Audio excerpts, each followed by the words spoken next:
I hope your pets are okay when the doorbell rings. What on earth?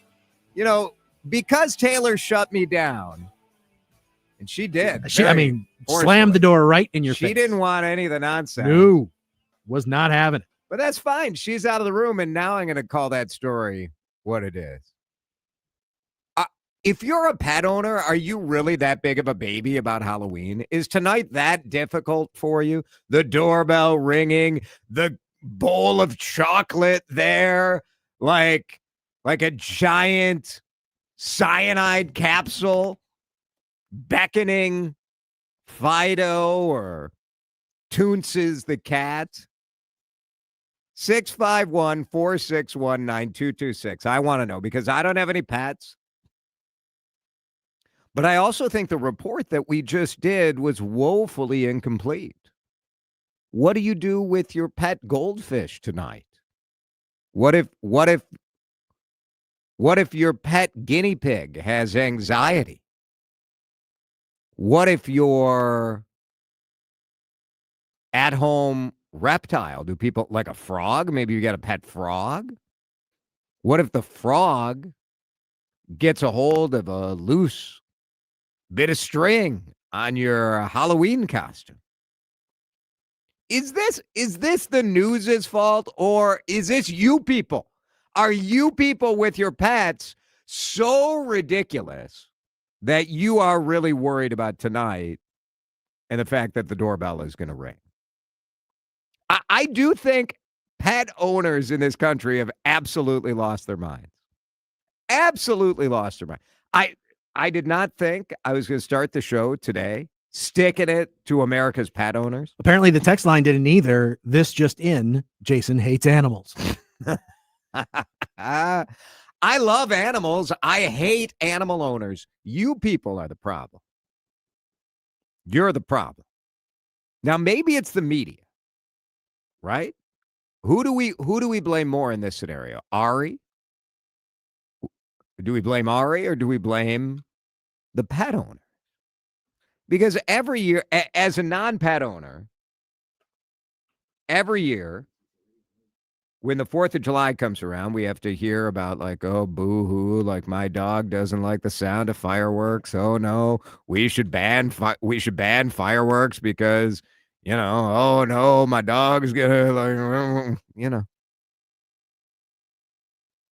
And maybe now we should cancel Halloween. Maybe we should cancel Halloween because we don't want to have too much anxiety for the dog. Texters at 651-461-9226. My dog greets the children at the door. Wouldn't that be a nice story from the CCO newsroom? On this Halloween, pet experts are saying, enjoy it. What a wonderful opportunity for your pet to learn how to behave. I mean, okay, but I kind of get the feeling you'd find a way to mock that too. I'd like the opportunity. No, says a texter, my pets go in the bedroom. They'll be fine. Yeah, exactly. Texter, yes, pet owners are the problem. I don't need bear, dog, backsides at my coffee shop or my brewery. I'm eating. Now, I don't know that. Is that my concern? Is it the bear? That's a good question because you're equally are upset when people bring. Well, dogs. I don't want to go too far down the. But I'm saying, what is your concern in that particular situation? It's more of the fact that like civilization can exist without people having their pets everywhere. I kind of feel it's not so much a hygiene issue as not for me, as pet owners imposing themselves upon That's you. Right. Yeah. Although you do know when somebody brings a good little boy or a good little girl out, like I do want to pet them. So I acknowledge a little bit of hypocrisy. I was going to say, you're both annoyed that they're there. That's right. And But if there's This was a good it's a boy. good boy, right? Okay. We've had modern Halloween for more than 50 years, asks a texter from the 651. Why is it a story now? Yeah. Another texter, no big deal. We give our dogs a shot or two of scotch and they're good to go. That's right. Yes, that's how we did it. It's not pet owners, says a 952er. It's dog moms that are the problem. I mean, I don't want to make this a gendered thing. I don't either. But let's do it. Is it a species I've already thing? gone this far. Why not? Is it a species thing? Is it a dog specific as opposed to like cat owners or? No, the texter who texted about the dogs is offended That I said backside instead of that we changed it. And the texter says, respect the text as art, which I think is fair. Because there is an art to a text or that's it's self-aggrandizing. but there is an art to a text that makes the host laugh out loud while reading the text string. So I will read the text as written. All right. If I can go find it here.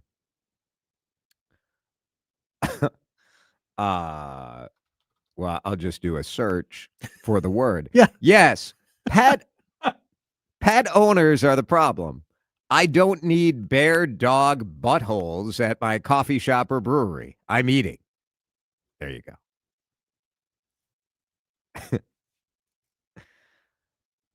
Now another texter raising some concerns about me. You can't trust people who don't have pets. Yeah, Jason. I had a pet. Does that count? So like I'm doubting in this particular context that's going to be an acceptable retort. Yeah.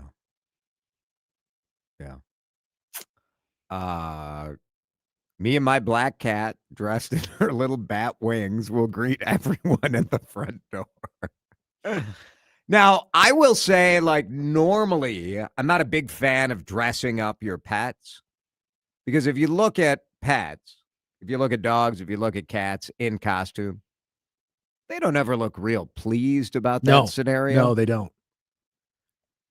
However, I do think on Halloween, one night only, Special dispensation? I think it's fine. Okay. Now, if you're taking your pet to like the Halloween pet costume contest last Saturday, and then it's too far. Texter. You had a pet? So did Christy Gnome. Yeah, it's fair. That's fair. I'm just saying we don't need a story where we talk to a vet about make sure that like you don't have the bucket of chocolate.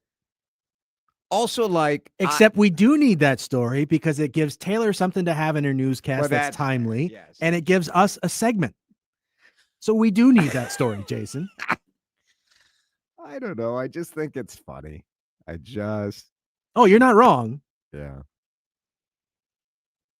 Jason, you are going way outside the box from a person who doesn't have animals. Me.